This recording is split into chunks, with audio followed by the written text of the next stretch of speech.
This is Real Rap 100, where we have a real rap, and we keep it 100. Hosted by Marcus Hall.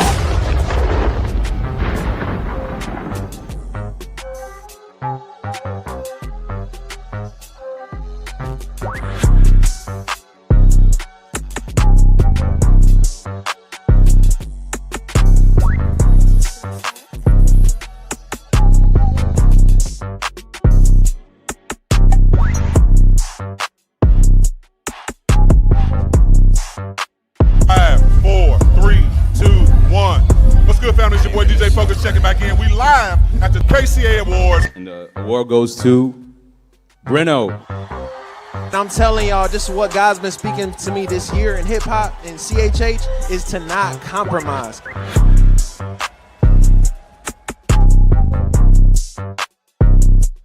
It's always excellence, man. Shout out to Marcus Hall, KTE, man.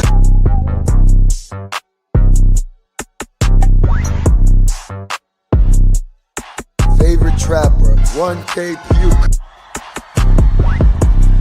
I'm out of breath, cause I'm not in shape. Love y'all, man. Kingdom Choice Award, man. I love y'all. KCA, what's going on? It's your boy Miles Minnick. KCA, make some noise one time. I can't wait for 2025.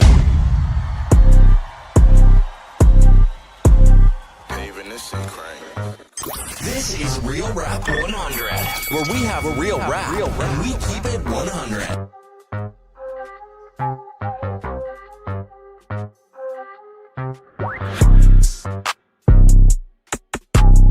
This is Real Rap 100, where we have a real rap, and we keep it 100.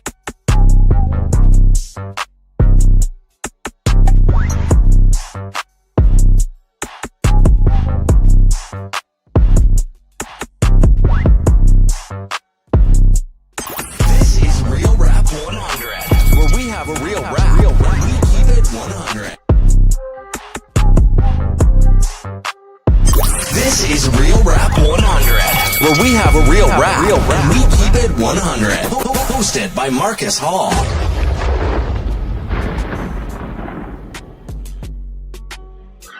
Yo, what's going on, good people? It's your boy Marcus Hall, and I want to welcome you to another episode of Real Rap 100, where we have real rap and we keep it 100. This platform is sponsored by Kingdom Time Enterprises, which is a multimedia production company that promotes and pushes urban kingdom culture. So yeah, we're back. Episode 30.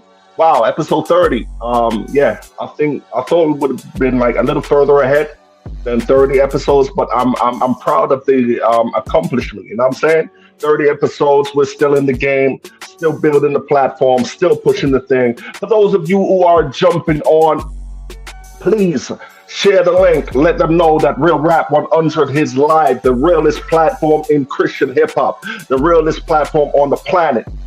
You know what I'm saying? So we have a special guest for you this episode, but before I go there, before I get to that, I have to make some announcements. You know what I'm saying? First is first, Kingdom Choice Awards 2025. We are locked in. We are contracted again with the Symphony Space out there on Upper Broadway in Manhattan. We're locked in again for the 2025 Kingdom Choice Awards. If you've been at the KCA for the last 3 years, you would know that we had moved it to the Symphony Space. We moved it from the Combo Theater to the Symphony Space, specifically the P to J Sharp Theater. And we've been growing it, man, to the glory of God. Shout out to those of you who are jumping on. Shout out to my bro, Courtney, Team KCA, baby. You already know. Share the link. Shout out to the homie, the lyricist, the phenomenon architect in the building. Salute to you, King. Share the link. Welcome, bro. Thanks for jumping on. But yeah, so yeah, making some announcements real quick. KCA 2025. The official weekend will be September 19th through the 20th. The pre-show will be held on the 19th, live from Church City, USA.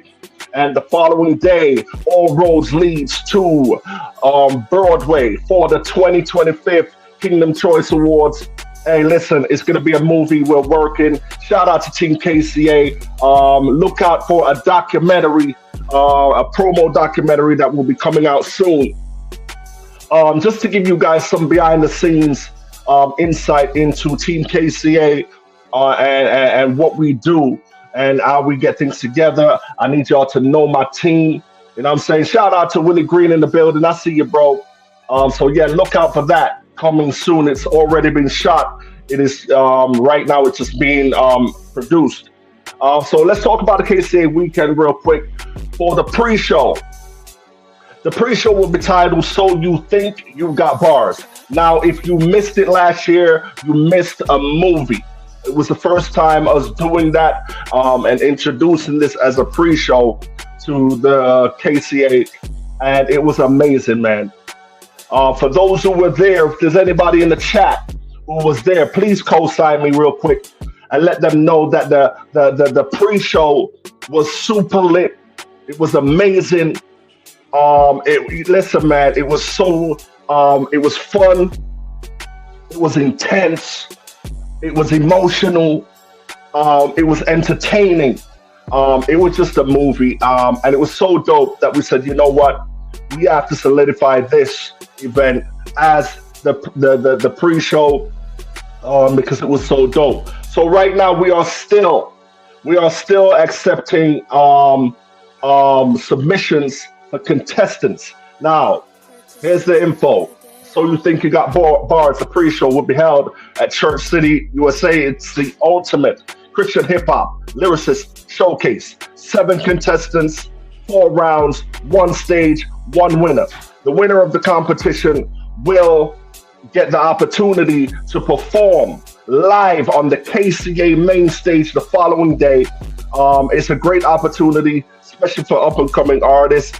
The submission deadline date is April 15th. So you still have some time. Tell a friend to tell a friend to jump on board and be a part of this thing. Not only will the winner be able to perform at the KCA the following day on the main stage, but also you'll be able to get an interview. Holy Culture is partnered with us. You will be invited to have an in-studio interview at Holy Culture Radio, the biggest platform in Christian hip-hop right now. Over 5 million subscribers. Hey, it will be a good look for you. So that's So You Think You Got Bars. If you think you got bars, and this is not a battle. Let me make that clear. This is not a battle. It's a friendly, godly competition between those in the movement in Christian hip-hop who got bars and want to give God glory for that. You know what I'm saying? Also, I need to let y'all know that the submissions for the Kingdom Choice Awards, if you think you've got music, you've got an album, you've got a video, you've got what it takes, and you want to be nominated or be considered for a nomination for a category, there's 15 categories. You can go to www.KingdomTimeMedia.co and go get all the information as far as what the categories are. But you can submit the deadline date to submit to be nominated for the Kingdom Choice Awards. The deadline date is June 1st, and you can send your submissions to submissions@ KingdomChoiceAwardsNYC.com. That's submissions@ KingdomChoiceAwardsNYC.com. If you want more information as far as the categories, you can go to www.KingdomTimeMedia.co/Kingdom Choice Awards. Yeah, so that's that. Also, I want to shout out an event that is taking place this Saturday. Their Hip Hop Track 2. Shout out to the sister Keelanda. Pray for Hip Hop presents the Their Hip Hop Track 2. This is a dope ministry that has been going on for a while now. There's a host of artists. You got my man Jared Allstar, his lovely wife, Lady Davina, Heesun Lee, listen, a host, Rick Montero, a bunch of people, and it all takes place this Saturday, March 15th at 6 p.m. live at 2 Van Cortlandt Avenue, East, that's in the Bronx, New York. If you're not doing anything, please be at this event. It's going to be dope. It's going to be powerful. You know what I'm saying? So yeah, we here. We in the building. Shout out to Bree. I see you, sis. Shout out to everybody jumping on. Please share the link and let them know that Real Rap 100 is live right now. Yeah, so without no further delay, this brother that I'm about to introduce, this week's guest, is a dope brother. Known him for quite a few years now, and he's been a blessing to me. But not only has it been a blessing to me, it's been a blessing to the entire Christian hip hop fraternity. We share common ground. We're both event producers. He does other things as well. But we share a common ground as far as being event producers in Christian hip hop. And a lot of times I'll reach out to him, for advice or for connect.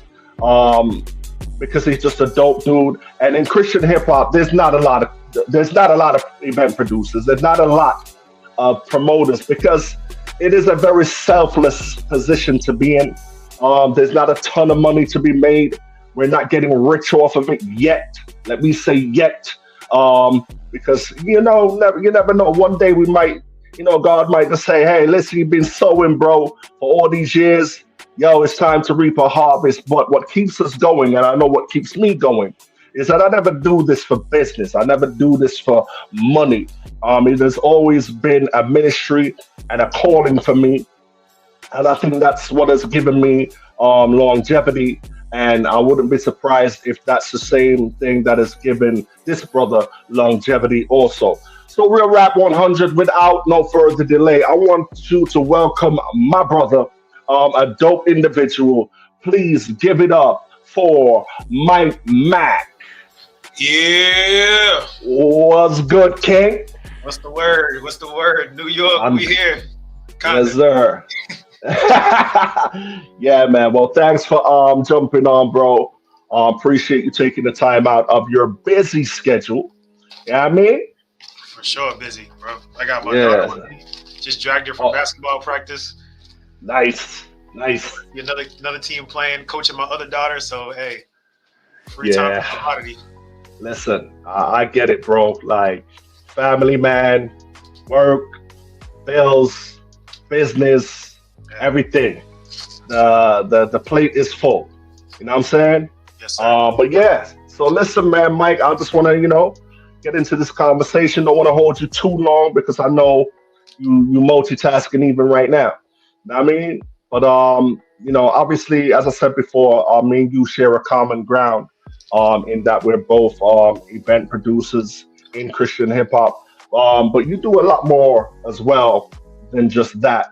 But before we get there, first let's get a bit of a background behind the man, the myth, the legend. You know what I'm saying? So, where were you born? Where were you raised? And how did you get into Christian hip hop? Yeah, I'm Boston, born and raised. In Boston. Beantown, pretty much my whole life. Championship city. I love the Knicks. Don't rub it in, bro. I like the Knicks, man. We love Brunson. Everybody loves Jalen Brunson. Let's call it what it is. I don't know if they love the Knicks or if they just love Jalen, but we love the Knicks for that purpose. Whatever you want to say, I'm the wrong guy to kind of poke any sports fun at because I'm just not a sports guy like that. Okay. I don't. For the rest of the community. You know what I'm saying? Community, I'm sure they can. But, Championship City. I went to college in Miami, Johnson Wales University. And Miami's actually the first place where I really started thinking about promo. I started throwing parties at clubs. Okay. And I wasn't even into clubbing. I had a business major. I was in school for marketing. And so I was in a business club that gave me my scholarship to be able to go to college. So I was part of the business club. Like I would do fundraisers, and in Miami is pretty much, you can't really throw a party at your school because people don't care because you're in Miami. Right. So they're like, you're throwing a party. You're like, who's going to be at your situation? Well, Diddy is down the street. This is back when Diddy was cool. This is years ago. And Diddy was always in Miami. So it was like Diddy and Ross and Khaled. Like they'd be throwing parties around the corner. And so you can't throw a party at your school because nobody wants to go. So we had to figure out how to throw club parties. And so I would promote club parties. I wouldn't even go out. Like I wasn't drinking. I didn't drink. I didn't really party like that. So I would put the party together, boom, boom, boom, get all my people in, make the bread, and I would go back to like VIP, and I'd watch a basketball game, or I'd take a nap sometimes. Like, Right. I wasn't even functioning like that.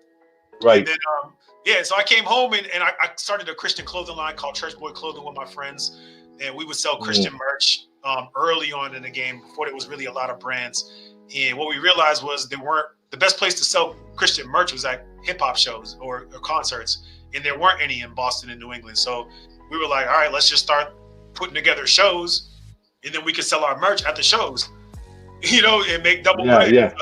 So we started doing that, and then the shows started growing and like being real popular. We started making more money from the shows than from the clothes. So we just switched. We pivoted and just started focusing on the concerts. That's how I became Awesome. So not only I actually, I'm just remembering that you did, the Church Boy Clothing as well, which was dope. So you started doing those events, but then you've over the years you've evolved into different things as far as like, yes, an event promoter, but also you also have, I believe it would be possibly the biggest booking agency in Christian hip hop, or one of them, or the only, or possibly the only. Yep. Right. Let's talk about that, bro. Yeah, it's there really aren't too many Christian. Well, I don't think that there's any other Christian hip hop booking agency. Right. So I think by default we're the biggest Christian hip hop booking agency. I'm probably the number one Christian hip hop booking agent over the past few years. There's what people don't understand is there's other booking agencies, but they are all, for the most part, like mostly secular agencies that have Christian divisions. You know what I mean? So like WME is routing most tours for Christian hip hop artists, but WME is also, managing like Ariana Grande and like Drake and Kendrick, like, you know what I mean? So they're managing those artists on that level. And then if you go all the way down to the bottom of the ladder, there's a Christian division. Right. So they got they got 4 or 5 agents that are doing Christian in that sense. But I'm the only one who's just dedicated my career and my craft to upbuilding and uplifting the Christian hip hop space and making dramatically less money than I could make. Right.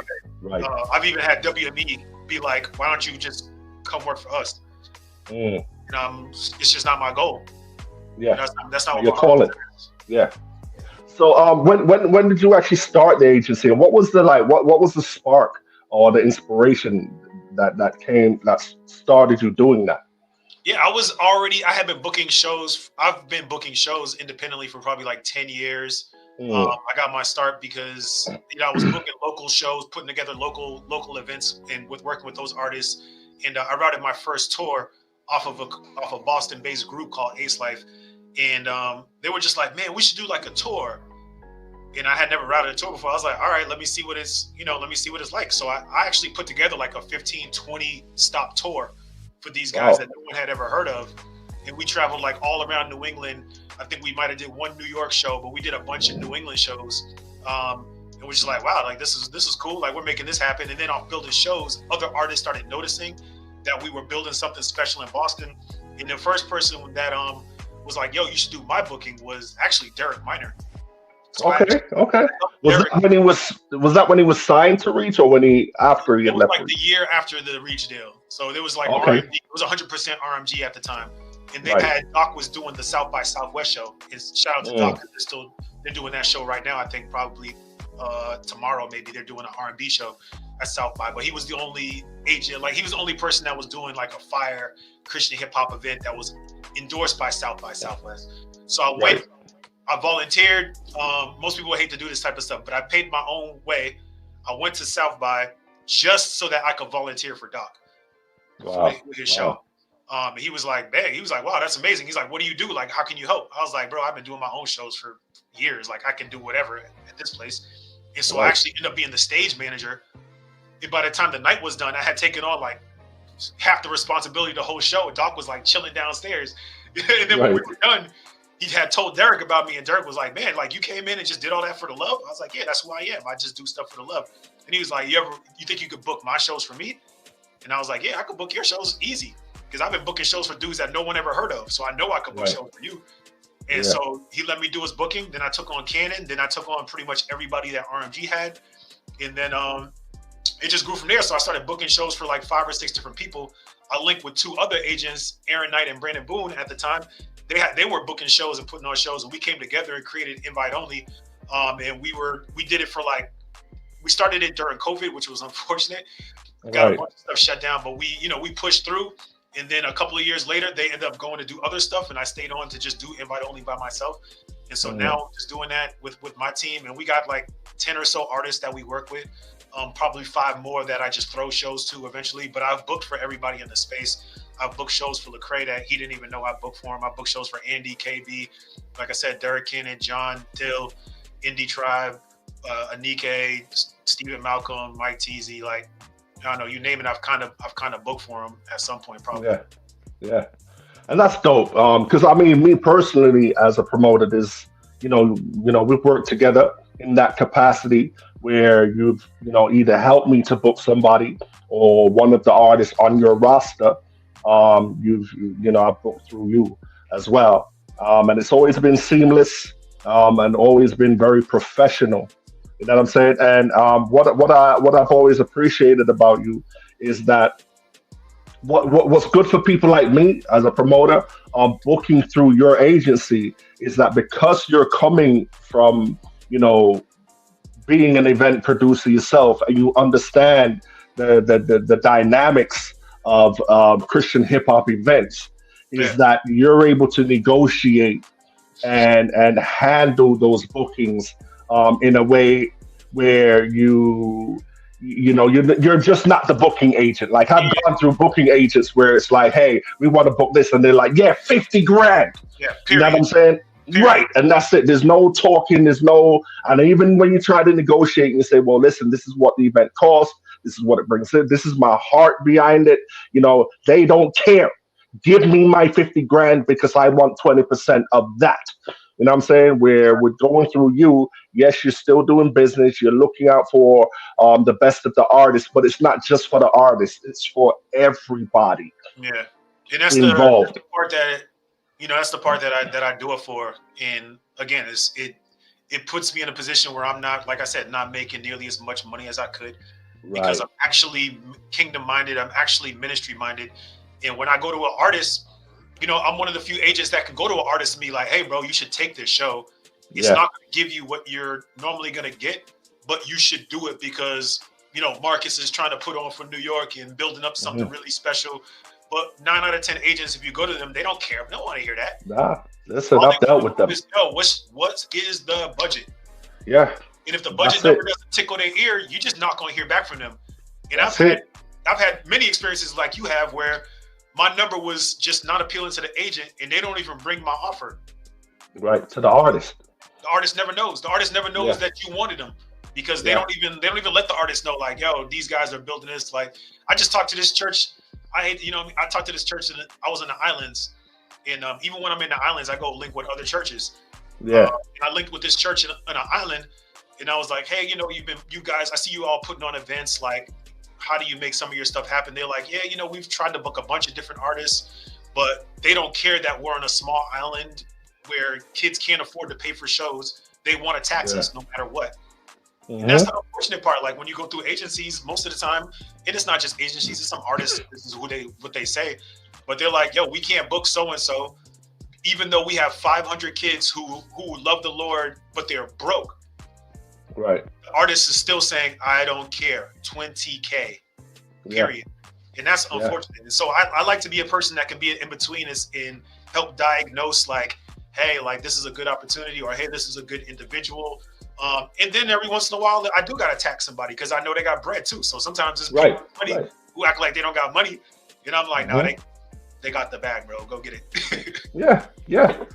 I mean, I'll be honest with you, Mike. For me, as Christian hip hop has evolved and over the years of being a visionary and event curator, and so much more. Um, at this point, there's a part of me at times that starts to feel like I'm falling out of love. You know what I'm saying? With the thing that I once so loved before, That's fair. because things have changed a lot. Because when we came in, early 2000s, it was like, yo, we were just like about ministry. We was about just reaching people. We just did it for the love. We did it for the ministry. We did it for the culture. And a lot of the artists was kind of on the same page at the same time. You know what I'm saying? Like, I knew Andy Mineo when he was called Sea Light. You know what I mean? And he was always a talented guy. You know what I'm saying? And then obviously things change and he gets signed to Reach. And again, I'm not just talking about him specifically. Yeah. But I'm just saying how things have evolved. But in the evolvement, things have changed. And it's kind of disheartening. You know what I'm saying? And it's like, okay, well, how do we move forward? Because at the end of the day, here's the thing. We all want to see, Christian hip hop on a certain level. But what I'm almost very concerned about is that, I want to see it on a level. Because here's the thing, Mike. If we get artists to a certain place where I can put an artist on my flyer and just that one artist can pull 5,000 people. You know what I'm saying? And then I can put another one who's going to pull another 2,000 and another one who's going to pull 500. And I can pull an audience of 10, 15,000 people in a certain venue. What that equates to is revenue. You know what I'm saying? So when we can be putting on events where we can walk away with almost $1 million, you know what I'm saying? And we can pay the venue that might cost about 70, 80 grand, you know what I mean? And pay all the technicians and pay the artists and then have something for ourselves. What happens is that everybody across the board gets blessed. So the DJ don't have to show up and hope that he's going to get paid at the end of the night. And you know what I'm saying? About, like, big picture is called ecosystem. Right, exactly. You know what I'm saying? That's exactly what it is. The ecosystem, and it's just not there. So for us, it's like, it's like me doing the Kingdom Choice Awards. You got some people who might think, yo, Marcus makes money. No, I don't. You know what I'm saying? Like, I've been doing the KCA since 2009.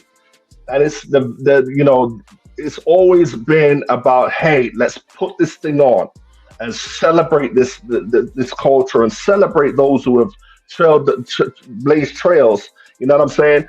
But it's never been for me about business. Not that it shouldn't be, or there shouldn't be a business element, because there is a business element to it, but that's never been the primary focus. You know what I'm saying? But now we're getting to a place where the artists don't even care about that. You know what I mean? Or not all of them. Let me pull that back. Not all of them, but a lot of them, or quite a few of them are just like the ones who we would like to get there, the ones who we created the platform for.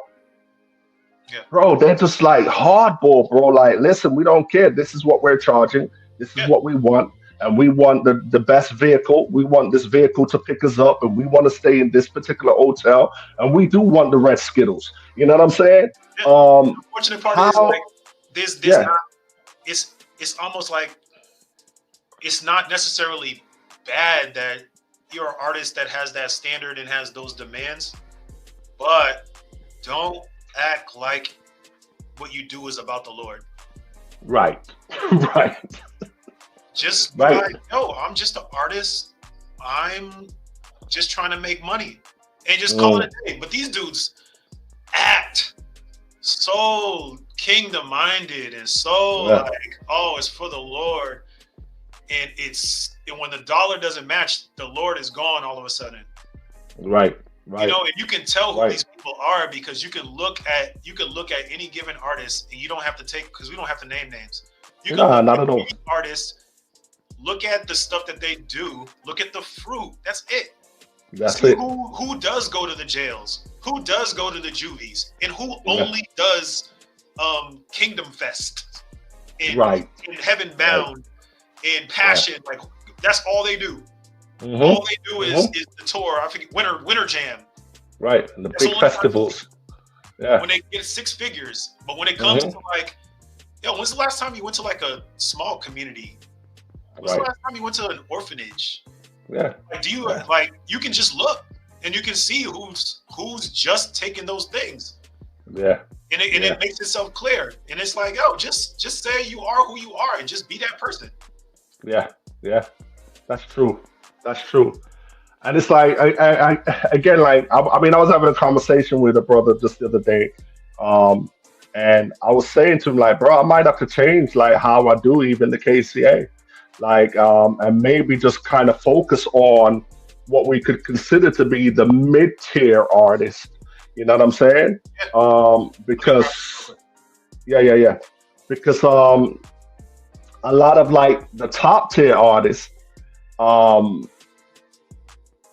well, let me not say a lot because I have worked with some of the top tier artists who are very humble, who have seen the vision for what it is, and they play ball. You know what I'm saying? I've had some of the a couple of the top tier artists say, "Hey, listen, Marcus, just pay for my flight, cover my hotel, get me some ground transportation, and I'm good money. Give me a hot meal."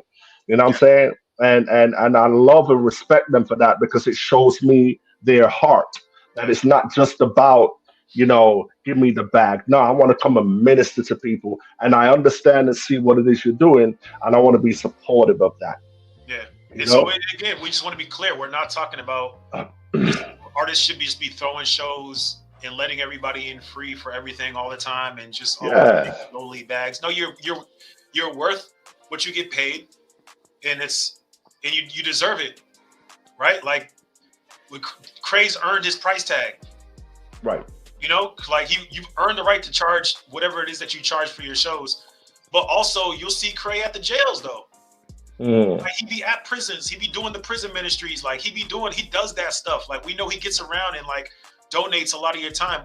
You should be donating a significant amount of your time to other things using what God has given you, which is your popularity and your brand and stuff like that.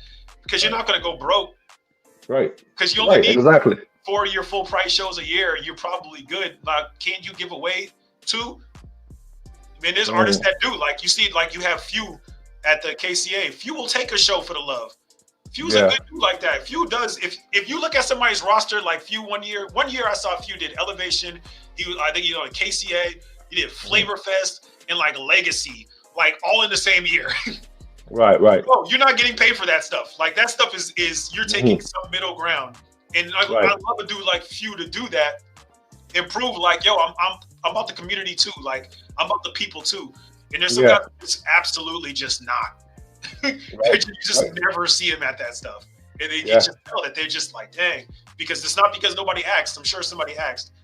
And they were just like, nah, I ain't got the bread.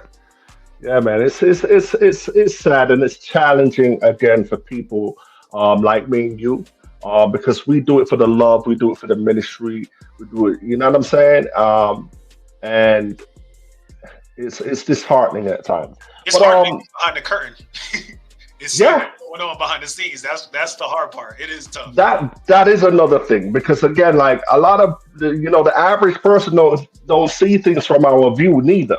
They just see the artists on the stage and they're ministering and they're speaking the word and they seem so deep. But then behind the scenes, we get to see that we get that view, and we see the ego, we see the arrogance, we see the heart, man, and it's just like again disheartening. But anyway, so again, for over about 15 years, you've been doing your thing. The Elevation Conference is one of your babies. How did that come about? Elevation actually started with my church. Probably like my church used to have a youth convention, right? Like stereotypical black church youth convention. Like have a service and a speaker and singers and praise dancers and all that stuff. And then eventually, like, I got put in charge of the youth ministry, and I started incorporating more teaching, right? More learning, more education, along with the preaching, and we would see more in traditional time in the Black church. And eventually, it just evolved into it feeling more like a conference because it became more multifaceted. And I'm not a traditional guy. Like, nothing about me is traditional. And so we just kind of moved away from that traditional aspect and built it into a conference. And I think it was 9 years ago where we officially branded it as the Elevation Conference. And it's just been a place where people who are creative but love the Lord but don't look like everybody else, and they love music and they love hip hop and they like to make stuff, like, we brought all those people together at Elevation and just celebrated that creativity. It's been a place for leaders. It's been a safe place for Christian hip hop artists to really like come, grow, and be developed. Urban artists. We just want to make something different and unique in our space because there isn't like Flavor Fest was the only other Christian hip hoppy kind of conference. And I'm definitely inspired by Flavor Fest and was inspired by Legacy to make something like this for the Northeast. And so I think it's been dope every year. We get a few hundred people who come out, and it's always just cool because everybody's just so unique. It's almost like all the misfits like all come together at Elevation, where everybody feels like they're the only one like them in their city, and they all come together here and they all just have this sense of community. And it's dope. Christian hip hop is celebrated and developed and instructed there. Every year we do an A&R contest called The Plug, where we've given out a record deal or a distribution deal or a radio contract. We've helped break multiple artists there. There's been like probably 10 or so artists that have gotten signed just because they came to Elevation and they showcased their talents and their gifts.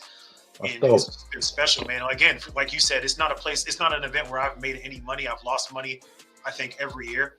Every year it's just all about, I want to make it specifically, really kingdom oriented, like really for our people who look like us and people who are not cookie cutter Christians, but they're just different. I don't bring in speakers that everybody knows. I don't even always bring in artists that everybody knows. I don't try to bring in big names and make it look like everything else that we see out there. I try to find those people who are really hungry for real firm community and really love our space. And I bring all those people together at Elevation, and it's a great time. Yeah, that's awesome. That's awesome. What year did you start it? This is the 9th year, and add in 2 years of COVID. So 2013 or 2014, one of them 2 years. Okay, so yeah, it's definitely been a minute.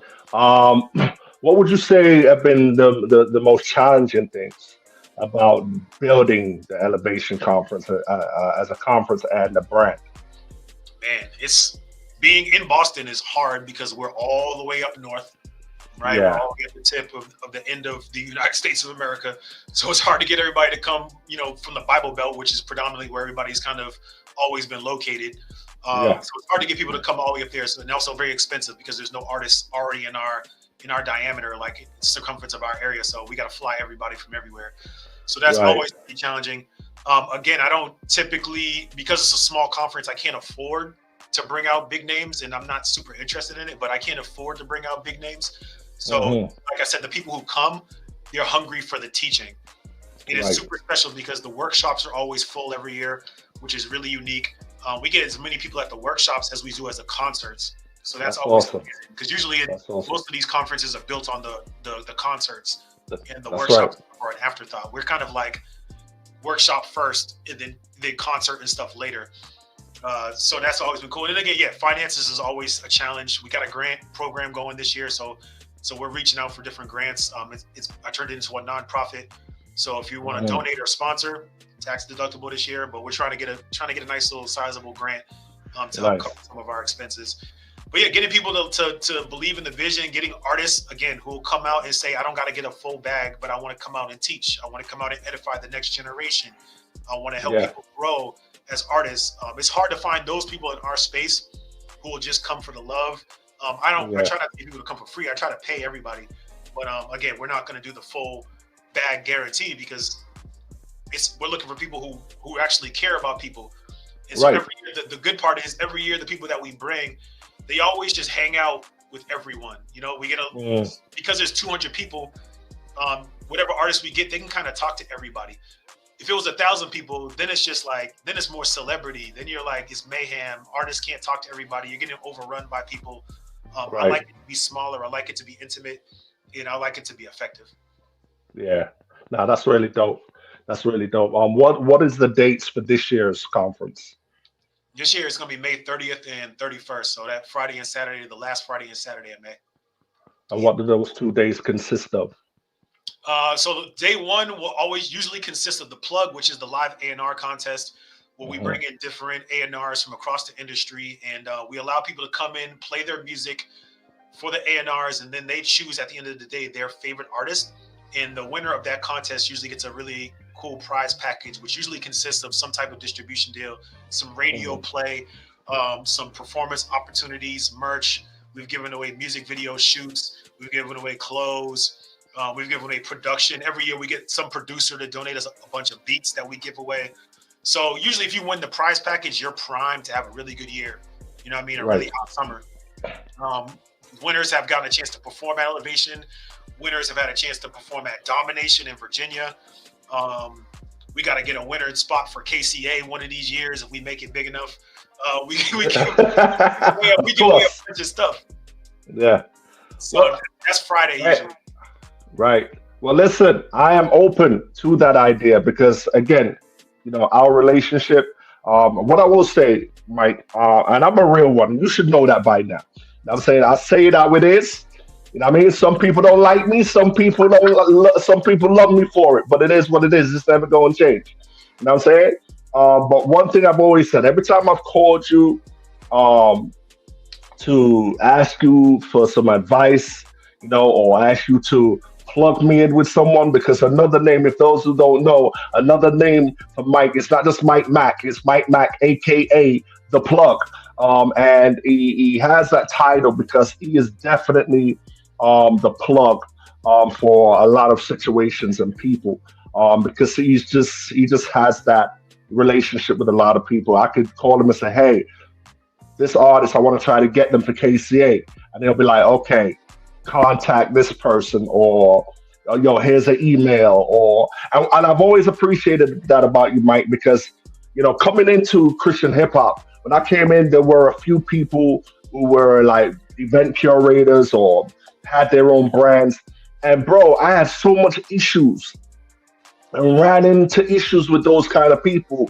For the simple fact, they had a mindset of, yo, this dude's trying to outshine me. I had people say that, like, yo, you know, people are saying you're trying to outshine me. Like, how does the kingdom outshine the kingdom?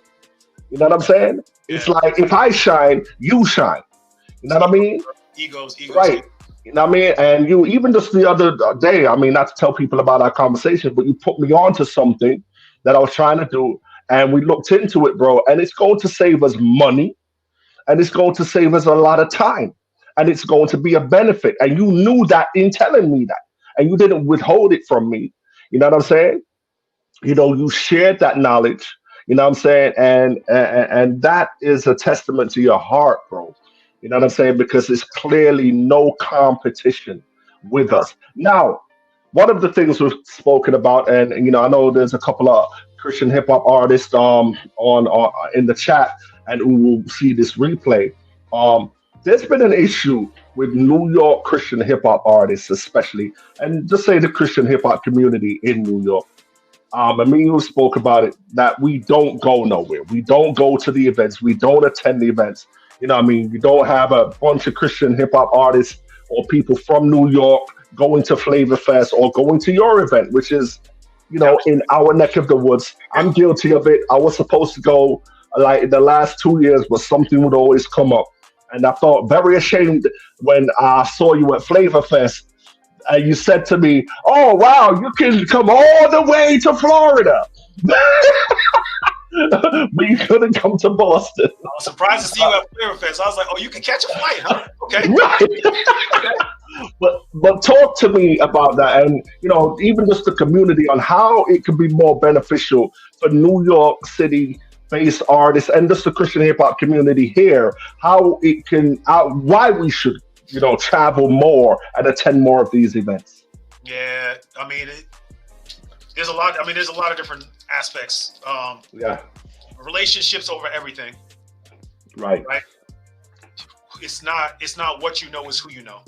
Yeah. So I built my whole brand, everything that I have, I've built off of traveling to different shows and building relationships, meeting people face to face. Like I said, when I went to South by Southwest, I flew myself. I paid my own money so that I could volunteer for something. You know what I mean? Like, not so I can go make money, so that I can go volunteer and go meet somebody. I flew to meet Doc Watson like 3 different times just to introduce myself at different conferences. Like at one conference in Atlanta, he pulled up. I was like, "Hey, what's up? My name is Mike. I know you manage Derek and Cannon. I'm trying to work with them. I would like to book them for shows. What's the word?" And he was like, "Oh, it's nice to meet you. Quick conversation." It was kind of over. Right. And 6 months later, he was at Flavor Fest. I flew to Flavor Fest. Same thing. I pulled up on him. I was like, "What's up? It's me again." He's like, "Oh, you that dude I saw in Atlanta, right?" I was like, "Yep." I'm still trying to work with Derek and Cannon. He's like, that was the time where he was like, "All right, take my math," and that's when he gave me the number. And then the third one was, I was like, "What you got going on South by?" He's like, "We're doing a festival." I'm like, "Yo, can I volunteer?" And so I flew again, and then actually showed my talent to him in that space. So that was 3 flights just to connect with him. But what did it end up with? It ended up with me doing booking for his biggest artists, and one of his, both of his biggest artists, his two main artists on his label.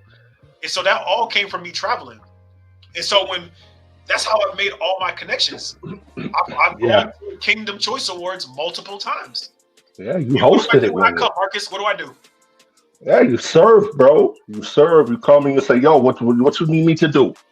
Yeah, most definitely. Not for no check, not for no nothing. I go to these joints so that I can serve. I'm going to Glow Fest, showing up. Me and Miles' homies. I show up.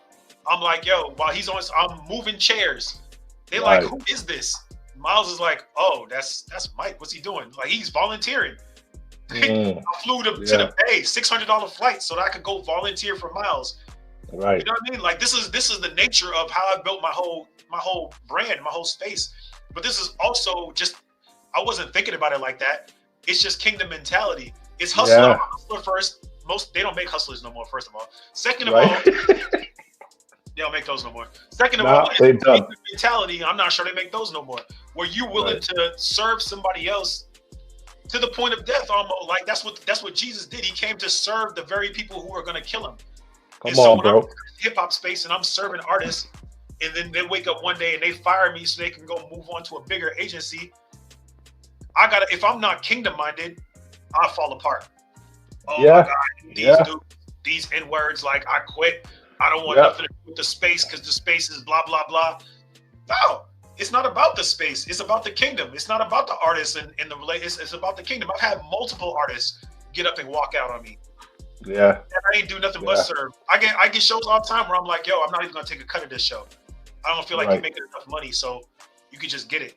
Like I said, I booked shows one year I booked a joint for Mike Todd at Mike Todd's church. They wanted one of my artists, but they wanted 4 artists in general. So I booked my artists for them, and then I helped them book all the other artists. And I didn't get paid from it. Right. But so I got these other artists huge bags though.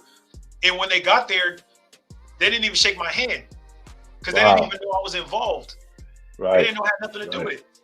But I've gotten artists paid like that multiple times, and maybe they'll find out after the fact. Like, I remember one time I was at a show with KB, and he walks into the green room, and I'm in the green room. He's like, "Oh, what you doing here?"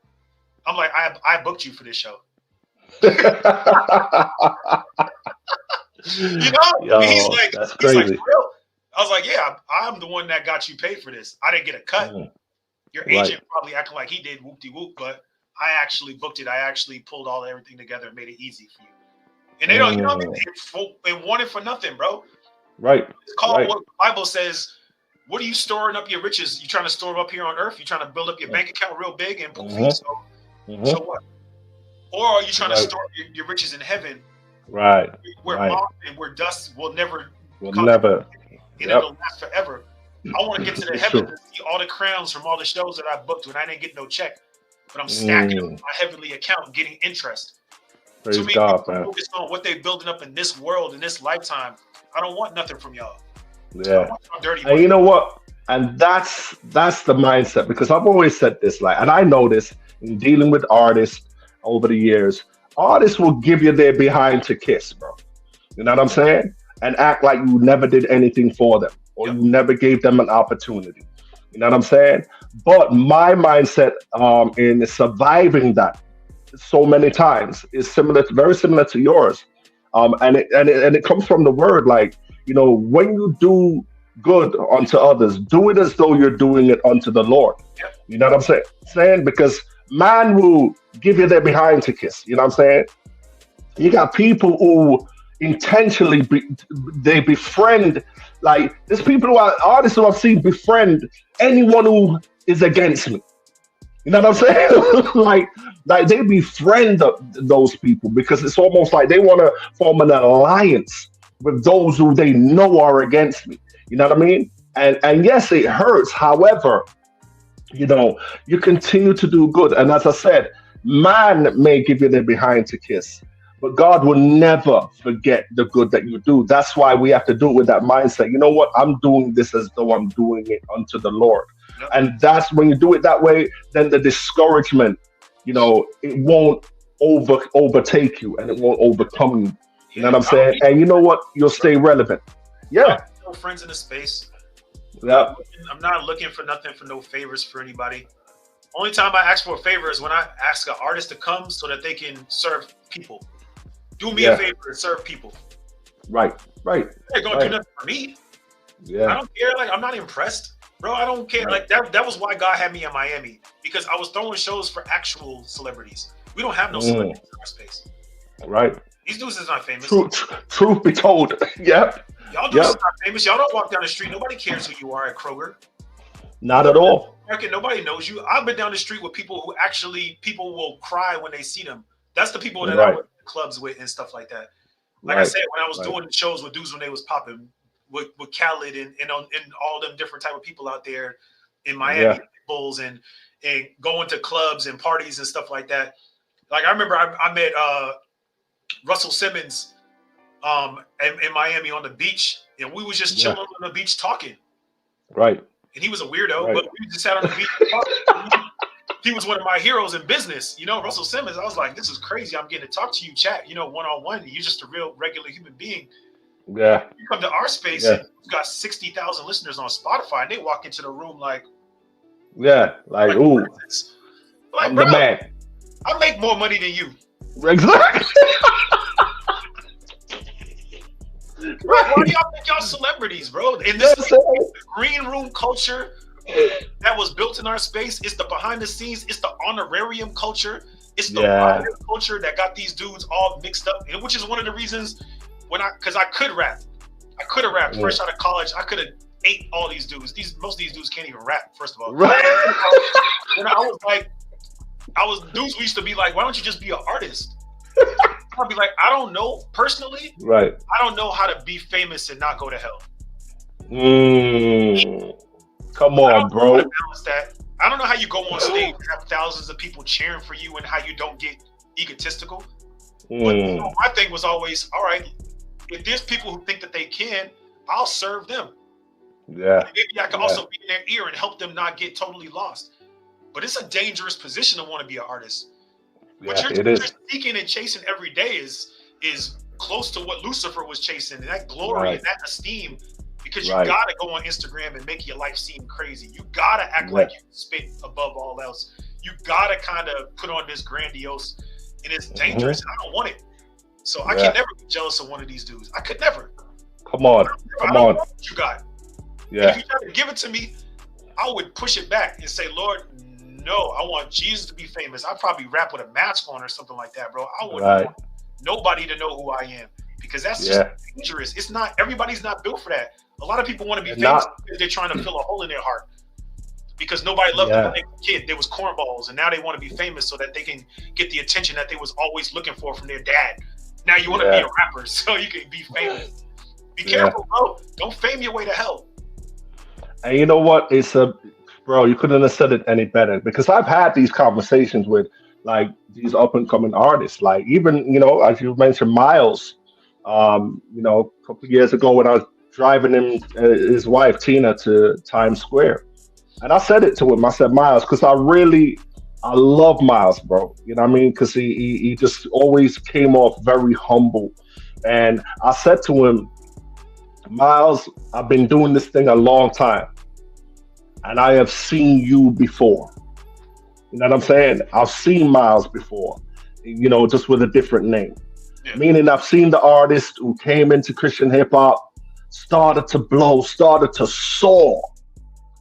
And I don't know what happened, but somewhere as they was on their rise, things changed. Their hearts changed. Their minds changed.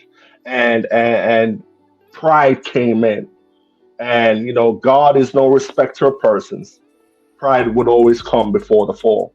And I've seen those same artists hit rock bottom. And yes, God will restore them, but it will cost them, and they'll never be what they once were, and they'll never be what they desired to be. You know what I'm saying? Because they lost focus. And you're right, Mike, that being an artist, bro, let me say this, being a successful artist, you know what I'm saying? It's not for everybody, bro. It is not for everybody.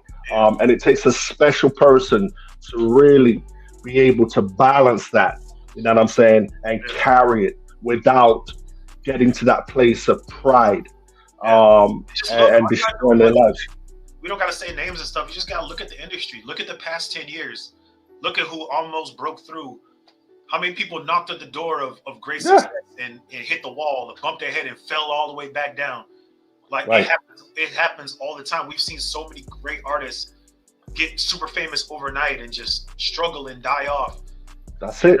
Again, that's why we got to honor dudes like Cray. Like, bro, to have done that and not had the you know, the big scandals and stuff like that, and be able to survive as an artist in our space, because it's true. Christians are brutal.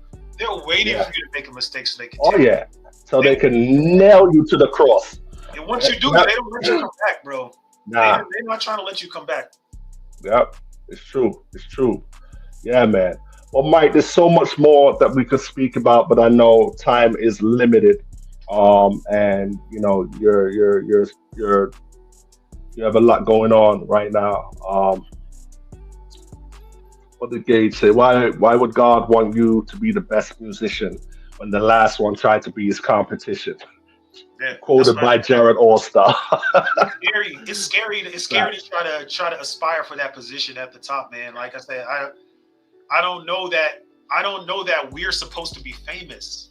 Like, I'm just saying this 100%. Like, this could be maybe my final thought, but I don't think that man is supposed to be famous like that. Which is why I think even when the crowd started getting really, really crazy, Jesus started talking crazier. Right. To diminish the crowd back down. Right. Like, Jesus didn't want the crowd to get too big. And so he's obviously the most capable human being of accepting praise and demanding and deserving of praise. Mm-hmm. He limited his crowd intentionally. Right. So who are you to say that? I'm very comfortable having 20 million followers on Instagram, and I'm cool with it. I can handle it. It's almost like, how do you even, as a Christian, how do you even get to that place where you haven't pushed people aside? He started talking about eating his flesh and drinking of his blood. He was like, what y'all think about that? Y'all love the food. What if I start talking about eating meat? Yeah. And then the crowd started getting small, and he was like, that. That's exactly what I wanted. True. And I think he showed the perfect example of how we should conduct ourselves as believers. When the disciples, when they gathered to eat, and the disciples were arguing amongst themselves on who's going to be the greatest. And he understood what that conversation was really about. Because what they was really arguing about is that back in those times, it was customary for there to be a servant assigned to wash the feet of the guest, because obviously they wore sandals back then, and everyone's feet would be dusty and dirty, and they would recline at low seating.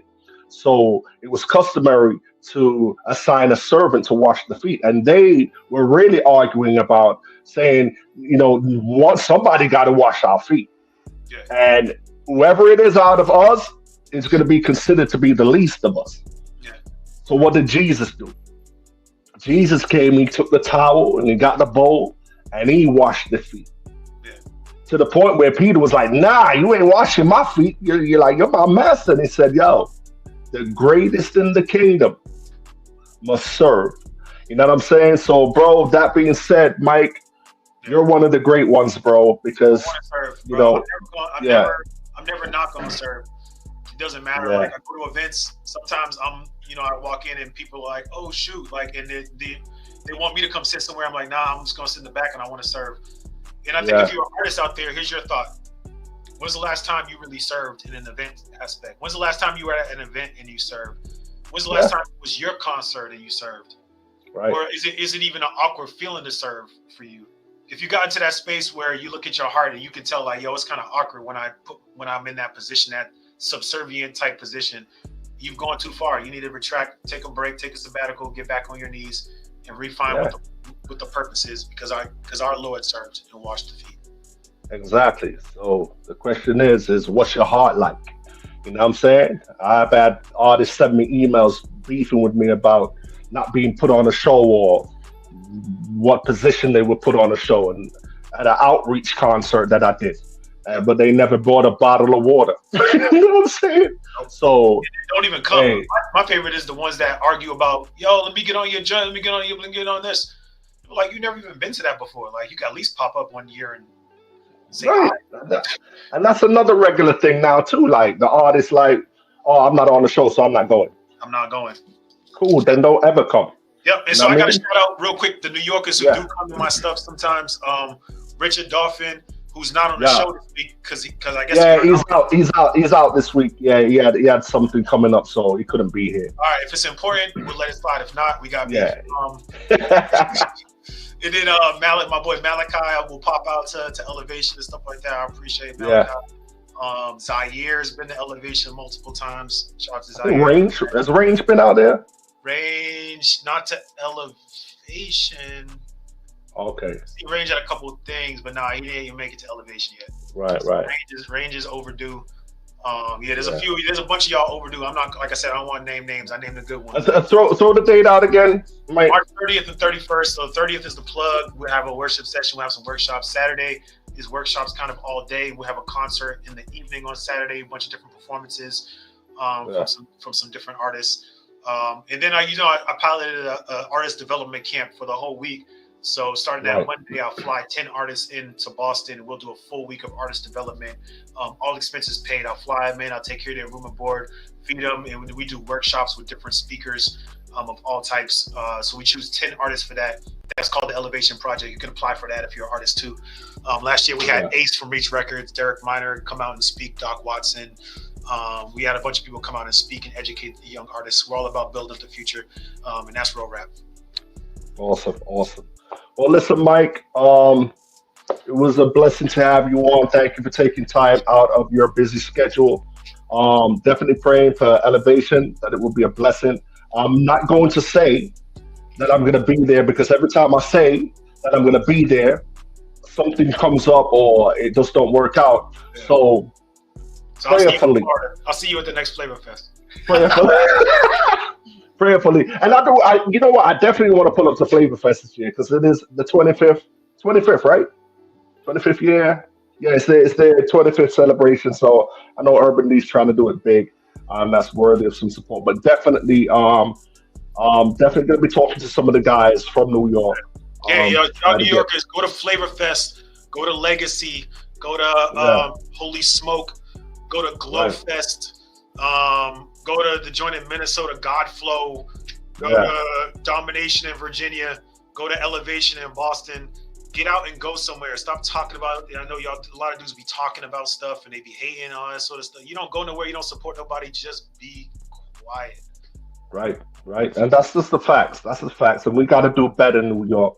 We got to, be intentional in, making our presence felt, going to different events, linking up with different people, and not necessarily have to be on the bill or be booked.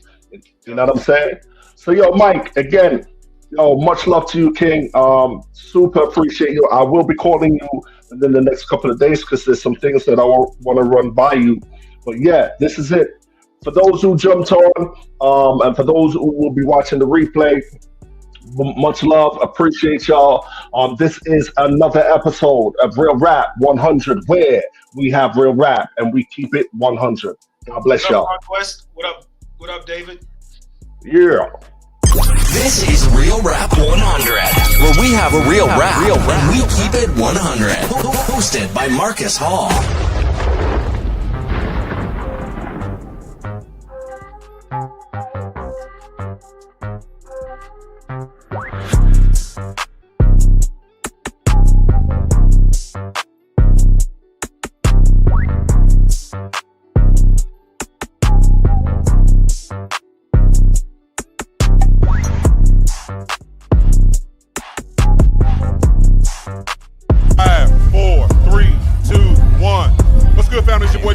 Checking back in. We live at the KCA Awards. And the award goes to Breno.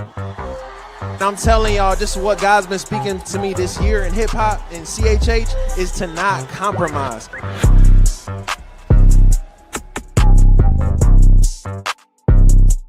It's always excellence, man. Shout out to Marcus Hall, KTE, man.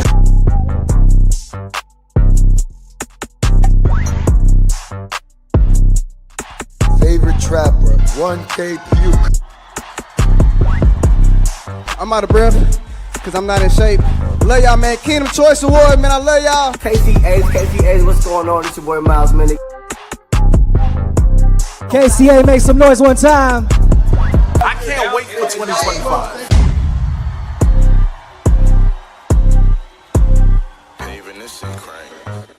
This is Real Rap 100, where we have a real rap, and we keep it 100.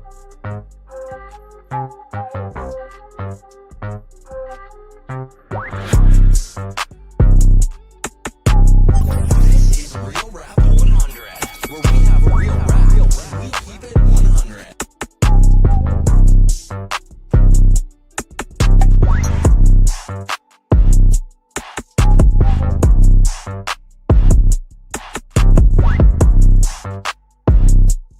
This is Real Rap 100, where we have a real rap, and we keep it 100. This is Real Rap 100, where we have a real rap, and we keep it 100. Hosted by Marcus Hall.